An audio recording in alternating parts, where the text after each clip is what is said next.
আমার স্বামী প্রতিদিন রাতে জুয়া খেলে 5,000 টাকা জিতে নিয়ে আসতো। আমি ওকে জুয়ার বাদশা বলতাম।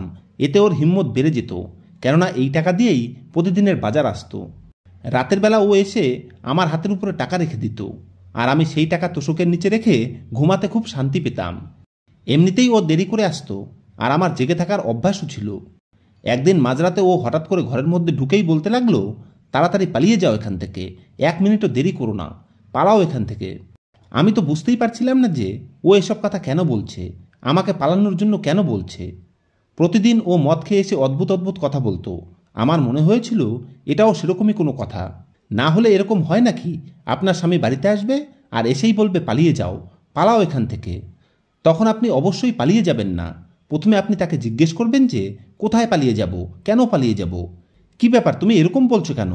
সেরকমই আমি ওর কথা বুঝতেই পারছিলাম না, কিন্তু ও নিজেই সেখান থেকে পালিয়ে গেল। কিছু সময় পরে আমাদের ঘরের দরজা দিয়ে কেউ ভিতরে ঢুকলো। সে 6 ফুট লম্বা একটা লোক, যাকে দেখে গুন্ডা বলে মনে হচ্ছিল। সে আমার দিকে লোলুপ নজরে তাকালো। আমি অবাক হয়ে তার দিকে তাকিয়ে বললাম, কে তুমি? তখন সে বলতে লাগলো, আমি সেই লোক যার সাথে তোমার স্বামী প্রতিদিন জুয়া খেলে। প্রতিদিন ও জুয়াতে জিতত, কিন্তু আজকে ও হেরে গেছে, আর তোমাকেও হেরে গেছে। বলেই লোকটা আমার দিকে নোংরা চোখে তাকালো, আর আমি বুঝে গেলাম ওর উদ্দেশ্য কি। তাই আমি সেখান থেকে পালানোর চেষ্টা করলাম, কিন্তু অনেক দেরি হয়ে গেছে। এখন আমি বুঝতে পারছি যে আমার স্বামী কেন বলেছিল পালিয়ে যাও। আমার স্বামী যে কাজ করত সেটা কোনো সাধারণ মানুষের কাজ না। ও যে ধরনের কাজ করত তাতে ও যখন আমাকে বলেছিল পালিয়ে যাও, তখন আমার পালিয়ে যাওয়া উচিত ছিল, কিন্তু আমি দেরি করে ফেলেছি। বুঝতে পারছি এখন কিছু খারাপ হতে যাচ্ছে, কেননা সেই লোকটা সারা রাত আমাকে। আমার নাম মিতু। আমি দেখতে শুনতে ভালোই, কিন্তু আমি নিজের পছন্দে বিয়ে করেছি।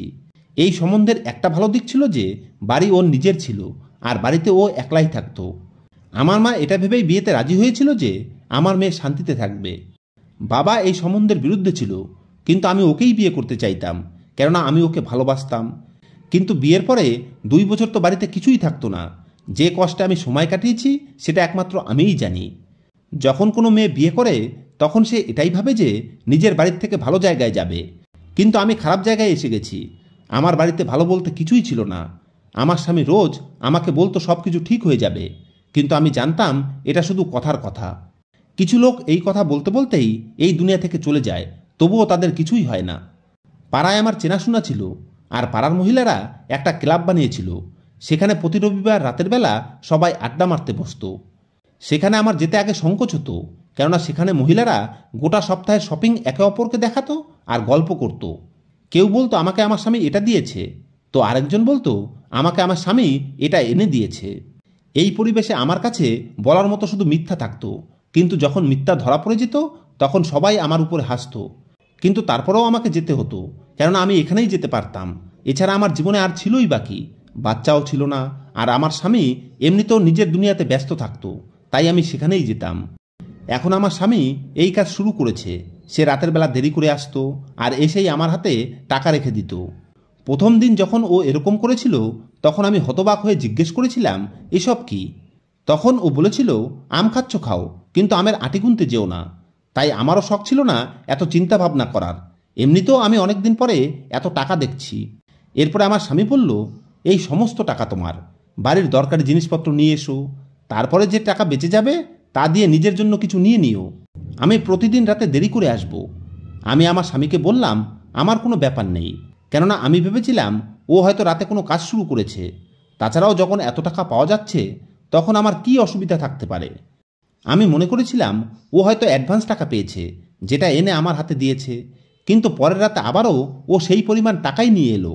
আমি অবাক হয়ে গেলাম, কিন্তু আমার জিজ্ঞেস করার কোনো শখ ছিল না, কেননা আমার বাবা বলতো যে যখন পুরুষ টাকা নিয়ে আসে তখন জিজ্ঞেস করা উচিত না যে সে কিভাবে নিয়ে আসছে।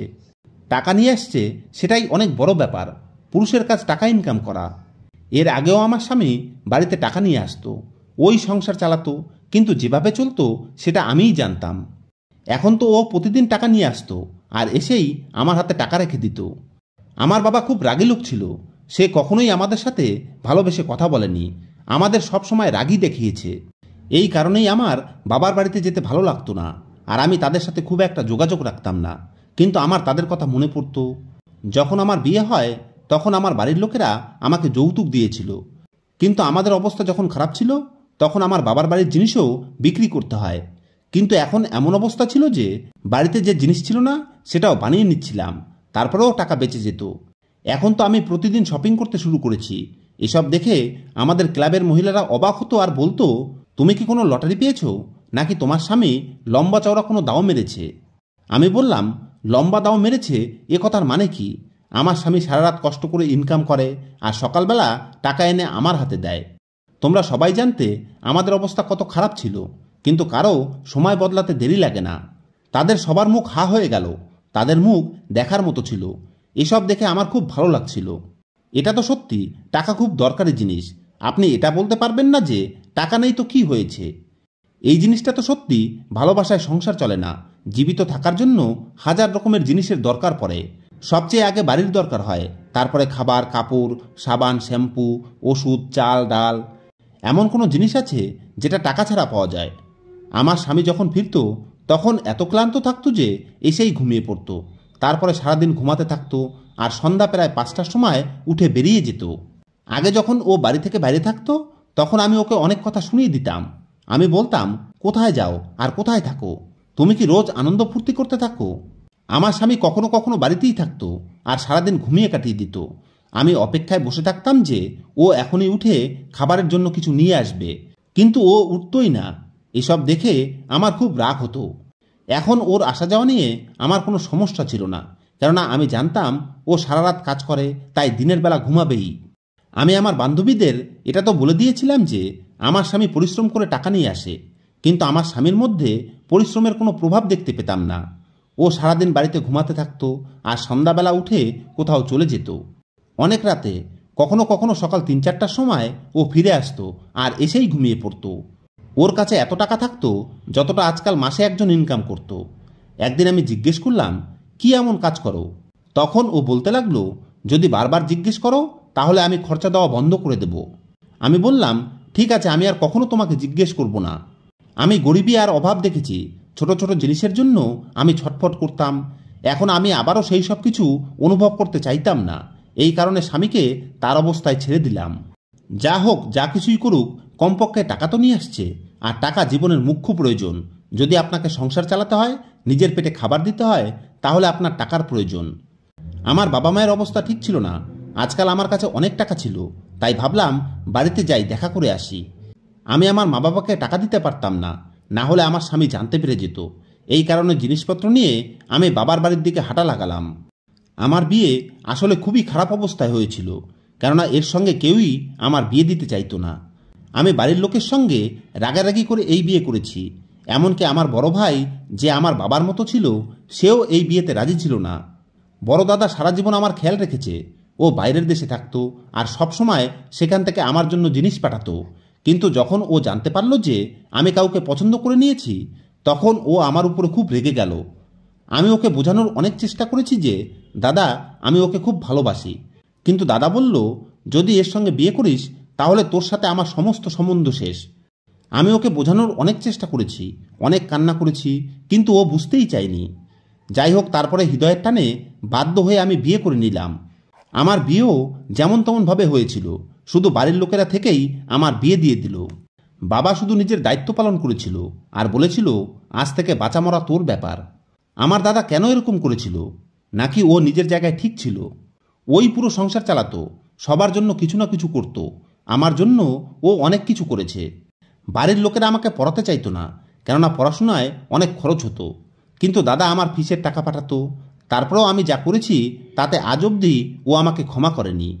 আমার হৃদয়ে এই দুঃখ ছিল যে ও আমার উপরে রেগে আছে, আর এমন রেগে আছে যেন ওর জন্য আমি এই দুনিয়াতেই নেই। না ও আমার সাথে কথা বলেছে, না আমার স্বামীর সাথে, না কখনো আমার বাড়িতে আসবে, আর না কখনো আমার সঙ্গে কথা বলবে। আমি আমার বাবাকে অনেকবার বলেছিলাম যে তাকে বলো, কিন্তু সেই সন্তান কি আর বাবা মায়ের কথা শুনে যে নিজে ইনকাম করে সংসার চালায়? মা আমাকে বলেও ছিল যে ওর তোর নামেও ঘৃণা হয়ে গেছে। আমি নিজের পছন্দে বিয়ে করে ভালো কাজ করিনি। বিয়ের শুরুর দিকেই আমার এই জিনিসটার অনুভব হয়ে গেছিল, কেননা আমার স্বামী আমাকে খুব খারাপ অবস্থায় রেখেছিল। কিন্তু এখন আমাদের অবস্থা ভালো হয়েছে আর আমি বাবার বাড়িতে জিনিসপত্র নিয়ে যাচ্ছিলাম। প্রথমে আমার মনে হয়েছিল তারা হয়তো বলবে, তোর আনা জিনিসের আমাদের কোনো প্রয়োজন নেই। কিন্তু আজকাল তাদের অবস্থা এতই খারাপ যে হয়তো কিছুই বলবে না। আর দাদাও এসেছে, তাই আমি বাড়ির দিকে যেতে চাইলাম, কেননা আমি ভেবেছিলাম যদি সামনাসামনি দেখা হয়ে যায় তাহলে হয়তো ওর রাগ ঠান্ডা হয়ে যাবে, কেননা আমার বিয়ের আগে থেকেই ও বাইরের দেশে ছিল আর আমার বিয়েও অনেক বছর পার হয়ে গেছে। এই আশাতেই আমি বাড়ির দিকে রওনা দিলাম। মা তো জিনিসপত্র পেয়ে খুশি হয়ে গেল, কেননা তাকেই বাড়ির উনুন জ্বালাতে হতো। সবজি, ফল, চাল, ডাল, তেল এত কিছু দেখে মা বলল, এত জিনিস নিয়ে আসার কি দরকার ছিল? তোদের নিজেদের অবস্থাও তো ঠিক নেই, তুই কোনো কাজ করছিস নাকি? আমি বললাম, না, আমার স্বামীর কাজ খুব ভালো চলছে, কিন্তু তুমি বাবাকে এটাই বলো যে এগুলো তার টাকার জিনিস নয়, বরং আমার কাজের টাকা এনেছি, না হলে সে নিতে অস্বস্তি বোধ করবে। মা বলল, এখন তোর বাবাও নিতে অস্বীকার করবে না, সে খুব টেনশনে আছে। এমন অবস্থা হয়েছে যে বাড়িতে আজকাল কিছুই থাকে না। আমি মাকে বললাম, এই অবস্থা চলছে, তুমি আমাকে বলনি কেন? দাদা কোথায়? দাদা কিছু করে না নাকি? মা বলল, তোর দাদা চাকরি ছেড়ে ফিরে এসেছে, আর তোর দাদার সাথে এমন কিছু হয়েছে যে সে আর কখনোই আগের মতো হবে না। আমার তো মনে হয় ও ইনকাম করার মতো অবস্থাতেই আর নেই। আমি বললাম, এমন কি হয়েছে বলো আমাকে। মা বলতে শুরু করেছিল, তখনই বাবা সেখানে চলে এলো। না জানি তার কি নিয়ে রাখছিল, সে আমাকে দেখে রাগে গজগজ করতে করতে ঘরের মধ্যে চলে গেল। এটা দেখে আমার খুব খারাপ লাগলো, তাই আমিও 10-15 মিনিট বসার পরে ফিরে চলে এলাম। মা বলল, এরকমভাবে যাস না মা। আমি বললাম, আমার এখানে আসাই উচিত হয়নি। আমি হৃদয়ে খুব দুঃখ পেয়েছিলাম, আর এমনিতেও আমি সব কিছুতে দুঃখই পেতাম। মেয়েদেরও কি জীবন, তারা বেচারা সারা জীবন অন্যদের সেবা করতে থাকে, প্রথমে মা বাবার, তারপরে স্বামীর, তারপরেই বাচ্চাদের। সারা জীবন তাদের বাড়ি পরিষ্কার করে দিতে হয়, তাদের কাপড় ধুয়ে দিতে হয়, কিন্তু না তো সে তার সেবার কোনো ফল পায়, আর না তো তাদের নিজেদের কোনো বাড়ি থাকে। আমি কান্না করতে করতে নিজের শ্বশুরবাড়িতে ফিরে এলাম আর ভাবলাম, না জানি দাদার সাথে কি হয়েছে। তারপরে আমি এটুকুই ভাবতে পেরেছি যে হয়তো দাদার চাকরি চলে গেছে। কিন্তু দাদা তো অনেক পড়াশুনো জানতো, ও বাইরের দেশে গিয়ে অনেক টাকা ইনকাম করেছে, হয়তো আবারও কোনো চাকরি করে নেবে। তাই আমি এই জিনিসটা নিয়ে কোনো টেনশন নিলাম না। একদিন আমি ভাবলাম, যখন প্রতিদিন এত টাকা আসছে, তাহলে কেননা সমস্ত মাসের বাজার একসাথে নিয়ে নেই। তাই আমি দোকানে গেলাম আর পুরো মাসের জিনিস একসাথে নিয়ে নিলাম। কিন্তু আমার কাছে এখন এত টাকা ছিল না, তাই আমি দোকানদারকে বললাম, কালকে সকাল 10টার মধ্যে আপনি আপনার টাকা পেয়ে যাবেন। দোকানদারের কাছ থেকে আগেও আমরা বাকিতে বাজার নিতাম, কিন্তু এখন যেহেতু সমস্ত ধার শোধ হয়ে গেছে, তাই সে আমাকে জিনিস দিয়ে দিল। জিনিসপত্র বাড়িতে এনে তার সামনে আমি বসেছিলাম। আমার স্বামী কিছু সময় পরেই ফিরে এলো। আমি তাকে বললাম, আজকে এত তাড়াতাড়ি ফিরে এলে যে? তখন ও বলতে লাগলো, এটা তুমি কি করে বসেছ? তখন আমি ওকে বললাম, আমি পুরো মাসের বাজার নিয়ে এসেছি। ও আমার দিকে অবাক হয়ে দেখলো আর বলল, তোমাকে কে বলেছে এইসব করার জন্য? এই সমস্ত জিনিস তো 1000-5 টাকার মনে হচ্ছে। তুমি তো এমনভাবে বাজার এনেছো যেন আমাদের বাড়িতে বিয়ে হতে যাচ্ছে। আমি বললাম, যখন প্রতিদিনই দরকার হয় তখন প্রতিদিন প্রতিদিন আনার কি দরকার? তোমার তো এতে খুশি হওয়া দরকার। তখন ও বলল, খুশি তো তুমি হয়ে যাবে যখন জানতে পারবে আজকে আমার কাছে 1 টাকাও নেই। আমি বললাম, আমি তো দোকানদারকে বলেছি সকাল 10টার মধ্যে তাকে টাকা দিয়ে দেব। আমি তো এটা ভেবে বলেছিলাম যে তুমি রাতের মধ্যে টাকা নিয়ে আসবে। এ কথা শুনে আমার স্বামী আমার উপরে চিৎকার করে বলতে লাগলো, সব সময় টাকা টাকা করতে থাকো, কখনো কখনো মানুষের কাছে টাকা থাকে না। এখন তুমি জানো আর তোমার কাজ জানে, আমি কিছুই করতে পারবো না। আমি তোমাকে এত টাকা দিয়েছি, তুমি তো কিছু টাকা সাইডে রেখে দিতে পারতে। দোকানদার যদি এই কথা জানতে পারে যে আমি তাকে টাকা দিতে পারবো না, তাহলে সে এই কথা এলাকার সমস্ত মহিলাকে বলে দেবে যে ওই লোকের বউ এত জিনিস নিয়ে গেছে কিন্তু টাকা দেয়নি। দোকানদাররা তো মেয়েদের মতো হয়, তাদের পেটে কোনো কথাই চাপা থাকে না। এ কথা ভেবে আমি আমার এক বান্ধবীর কাছে গিয়ে ওকে বললাম, তুই তো জানিস আজকাল আমার কাছে কত টাকা থাকে, কিন্তু আজকে নেই। কালকে আমার একটা কাজ আছে, সেজন্য 5000 টাকা চাই। 2-1 দিনের মধ্যে আমি তোর টাকা ফিরিয়ে দেব। বান্ধবী আমাকে টাকা দিল, আমি দোকানদারের থেকে নিজের জীবন বাঁচালাম, কিন্তু এখনও আমার উপরে ধারের বোঝা ছিল। আর আমার এই বান্ধবী শুধু নামের বান্ধবী। পরের দিন আবার আমার স্বামী কাজে গেল, আর আমি প্রার্থনা করতে থাকলাম যে আজকে ও যেন টাকা নিয়ে আসে। কিন্তু সেই রাতে এমন কিছু হলো যাতে আমি হতবাক আর হতবম্ব হয়ে থেকে গেলাম। আমি কখনো ভাবিওনি যে এই সব কিছু হবে। আজকে ওর আসতে দেরি হচ্ছিল, আমি বাইরে বসে ওর অপেক্ষা করছিলাম। হঠাৎ করেই দরজায় জোরে জোরে ধাক্কা পড়ল। আমি গিয়ে দরজা খুললাম। আমার স্বামী আমাকে ধাক্কা দিয়ে ভেতরে এসে গেল আর দরজা বন্ধ করে দিল। আমার স্বামীর অবস্থা অদ্ভুত রকমের ছিল। ও যখন দৌড়ে ঘরের ভিতরে ঢুকলো তখন ওর পকেট থেকে কিছু টাকা পড়ে গেল। আমি টাকার লোভী হয়ে গেছিলাম। আমি সেই টাকা উঠিয়ে সামনের দিকে এগিয়ে গেলাম। ও আমার হাত থেকে টাকা ছিনিয়ে নিয়ে ফেলে দিল আর বলল, এটা টাকা নয়, সমস্যা, যেগুলো আমি বাড়িতে নিয়ে আসতাম। আর তুমি এমন মহিলা যে আমাকে এটা অবধি জিজ্ঞেস করনি যে টাকা কোথা থেকে নিয়ে আসো, যদিও তুমি জানতে আমি কোনো কাজই করি না। আমি জুয়া খেলতাম আর এই টাকা জিতে নিয়ে আসতাম, কিন্তু আজকে আমি হেরে গেছি। আজকে আমি সব কিছু হেরে গেছি। তুমি তাড়াতাড়ি করে নিজের মুখ লুকাও, বলেই আমার স্বামী আমার ওড়না আমার মুখের উপরে বেঁধে দিল। আমি বললাম, মুখ কেন লুকাবো? স্বামী বলল, ঘরের জানলা দিয়ে বাইরে বেরিয়ে এখান থেকে পালিয়ে যাও। আমি বললাম, এটা তুমি কি ধরনের কথা বলছো? আমি কোথায় যাব? এই সময় আমি কোথায় পালিয়ে যাব? আমার স্বামী বলল, নিজের বাবার বাড়িতে চলে যাও, সকালবেলা এসে আমি তোমাকে নিয়ে যাব। আমি বললাম, আমি এই সময় বাড়িতে গেলে তারা কি ভাববে? আমি তাদেরকে কিভাবে বলবো যে আমার স্বামীর কারণে আমি এই সমস্যায় ফেসে গেছি? আমার স্বামী বলল, যদি এখনই এই বাড়ি থেকে বের না হও, তাহলে যা তোমার সাথে হবে তাতে আমাদের দুজনেরই জীবন বরবাদ হয়ে যাবে। আমি আমার স্বামীর কোনো কথা বুঝতে পারছিলাম না। ও কাঁপছিল আর বারবার জল খাচ্ছিল। এরপরে আমাকে বলল, এখান থেকে এখনই পালিয়ে যাও। যখন আমি ওকে বেশি প্রশ্ন করলাম, তখন ও আমার উপরে চিৎকার করতে শুরু করে দিল। তারপরে আমার হাত ধরে আমাকে ঘরের দিকে নিয়ে যেতে যেতে বলল, আমি তোমাকে সকালে এসে নিয়ে যাব।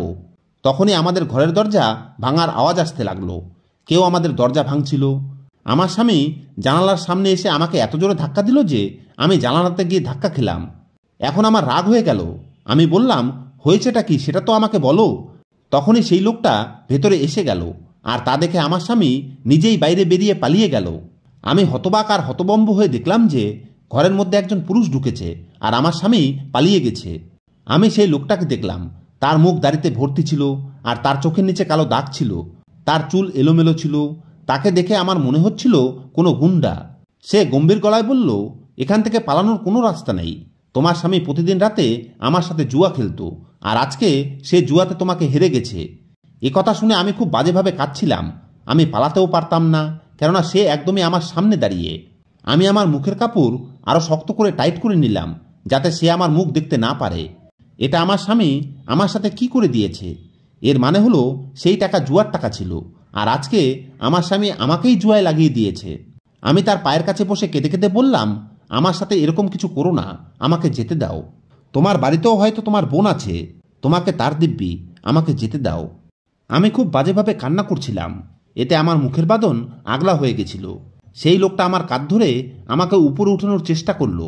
আমি তার হাত ঝটকে সরিয়ে দিলাম, কিন্তু সে আবার আমার কাঁধ শক্ত করে ধরে নিল আর আমার মুখের দিকে তাকিয়েই দুহাত পিছনে ছিটকে গেল। এরপরে সে বলল, তুই এখানে কি করছিস? যখন আমি তার দিকে ভালোভাবে লক্ষ্য করলাম, তখন আমার পায়ের নিচ থেকে মাটি বেরিয়ে গেল, কেননা সে আর কেউ না, বরং আমার নিজের দাদা। আমার সেই দাদা, যাকে আমি 5 বছর পরে দেখছি, যে আমার স্বামীকে কখনোই দেখেনি। কিন্তু আমার দাদার এইরকম অবস্থা কিভাবে হয়ে গেল যে ও জুয়া খেলতে শুরু করেছে? মা বলেছিল যে তোর দাদার চাকরি চলে গেছে আর এখন ও কোনো জায়গায় কাজ করে না। আমরা 2 ভাই বোন অদ্ভুত অবস্থায় পড়ে গেছি। আমরা 5 বছর পরে একে অপরকে দেখছি, সেটাও এভাবে। আমার দাদা তো নিজের মাথায় হাত দিয়ে বসে পড়ল। আমি ওকে বললাম, আমাকে বলো এসব কি? তখন দাদা বলল, এই লোকটা তোর স্বামী। আমি বললাম, এটা আমার দুর্ভাগ্য যে এটাই আমার স্বামী। আমার দাদা বলল, তুই বিয়ে করে নিয়েছিলি, তাই আমি তোর উপরে রেগে তোর বিয়েতেও আসিনি, তোর স্বামীকেও দেখিনি, বাড়ির লোকেদের কাছে তোর কথা কখনো জিজ্ঞাসাও করিনি, তাদেরকে এটাও বলিনি যে তোর বা তোর স্বামীর ছবি দেখি। যদি কখনো তারা তোর নাম নিত, তাহলে আমি ফোন কেটে দিতাম, এতটাই রেগেছিলাম তোর উপরে।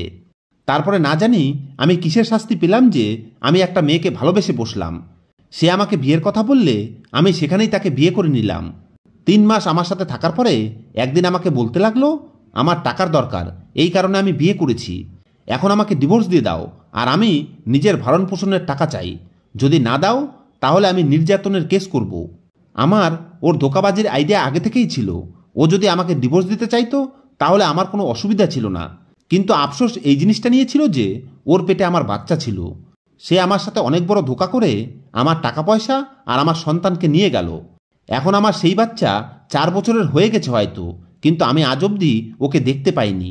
আমি দুঃখিত হৃদয়ে দেশে ফিরে এলাম আর সব কিছু ছেড়ে নিজেকে শেষ করার জন্য লেগে গেলাম। বাড়িতে কোনো টাকা দিতাম না। আমার জুয়া খেলার অভ্যাস হয়ে গেল। আমি মদ খাওয়া শুরু করে দিলাম। আমি নিজেকে শেষ করে দেওয়ার প্রতিজ্ঞা করে নিয়েছিলাম। এই লোকটাকে আমি সেখানেই দেখেছিলাম।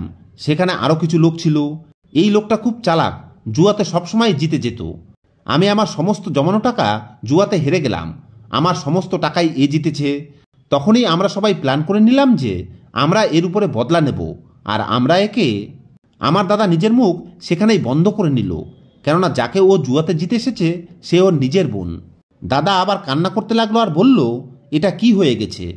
আমি দাদাকে বললাম, আমাদের অবস্থা খুব খারাপ ছিল, বাড়িতে খাবারও কিছু থাকতো না, কিন্তু হঠাৎ করে টাকা আসতে লাগলো, তাই আমি ওকে জিজ্ঞাসাও করিনি। এরপরে দাদা আমাকে বাড়িতে নিয়ে গেল, আর আমরা দুজন একে অপরের কাছে প্রতিজ্ঞা করলাম যে আমরা এই কথা কাউকে বলবো না। পরের দিন দাদা আমাকে জিজ্ঞেস করলো, তুই কি এখনও ওই লোকটার সাথে থাকতে চাস? তখন আমি না বলে দিলাম, কেননা আমার কপাল ভালো ছিল যে যে লোকের কাছে ও আমাকে হেরেছে সে আমার নিজের দাদা। যদি দাদার জায়গায় অন্য কেউ হতো তাহলে আমার সাথে কি হতো? আমি তো বেঁচে থাকতেও মরে যেতাম, আমার জীবন শেষ হয়ে যেত। এছাড়াও যেভাবে ও আমাকে ছেড়ে পালিয়ে গেছে, তারপরে ওর সাথে থাকার কোনো প্রশ্নই আসে না। হয়তো এই কারণেই ভগবান আমাকে সন্তান দেয়নি, যাতে আমাকে এই লোকটার সাথে না থাকতে হয়। না হলে হয়তো সন্তানের কারণে আমাকে অন্য কিছু ভাবতে হতো। আমি আমার স্বামীকে ছেড়ে দিলাম। 2 বছর অবধি আমি আমার বাবার বাড়িতে থাকলাম। আমি বাড়ির লোকেদের সাথে সেভাবেই থাকলাম যেভাবে আমি বিয়ের আগে থাকতাম। দাদার সঙ্গে কথা বলতাম, খেলতাম, বাইরে থেকে জিনিস এনে খেতাম। জীবন আবার বিয়ের আগের মতো হয়ে গেছিল। দাদাকেও বোঝালাম ও কেন কারোর জন্য নিজেকে শেষ করবে। কিছুদিন পরে ঈশ্বরের কৃপায় এমন একটা সম্বন্ধ আমাদের জন্য এলো, যাতে আমার দাদার বউ আর আমার স্বামী নিজেদের মধ্যে ভাই বোন ছিল। তারা খুব ভালো মানুষ, তাই আমি আর আমার দাদা তাদের 2 ভাই বোনকে বিয়ে করে নিলাম। এখন আমাদের জীবন খুব সুন্দর চলছে, আর আমরা একসাথে হাসি খুশি থাকি। আমার স্বামীরও আগে একটা বিয়ে হয়েছিল, কিন্তু তার সেই বউ বেঁচে নেই। এই কারণেই আমি আমার নতুন স্বামীর কাছে কোনো কিছুই লুকাইনি। দাদা বৌদি আর আমরা একসাথেই থাকতাম। আমার নতুন জীবনে সব কিছু বদলে গেছিল। আমি সংসারের দায়িত্ব সামলানোর সাথে সাথে নিজেকে নিয়ে স্বপ্নও দেখতে শুরু করেছিলাম। আমার স্বামীর সবচেয়ে বড় গুণ হলো ও আমাকে বোঝার চেষ্টা করত। ওর ভালোবাসা আমাকে নতুন করে আশা দিত। ধীরে ধীরে আমার অনুভব হতে লাগলো যে আমি নিজেকে নিয়ে আবার নতুন করে ভাবতে শুরু করেছি। যখন সবকিছু ঠিকঠাক চলছিল, তখন আমার অনুভব হলো যে আমি মা হতে যাচ্ছি। এরপরে যখন আমার মেয়ের জন্ম হলো, তখন আমার জীবনে একটা নতুন আলো এলো, আর প্রসন্নতায় আমার হৃদয় খুশিতে ভরে উঠল। কিন্তু আমি শেষে একটা কথা অবশ্যই বলতে চাইব যে আপনারা আপনাদের জীবন এমন কোনো মানুষের কাছে ছেড়ে দেবেন না যে আপনার যোগ্য না, আর যে আপনাকে একদিন জুয়াতেও হারতে পারে। ধন্যবাদ বন্ধুরা।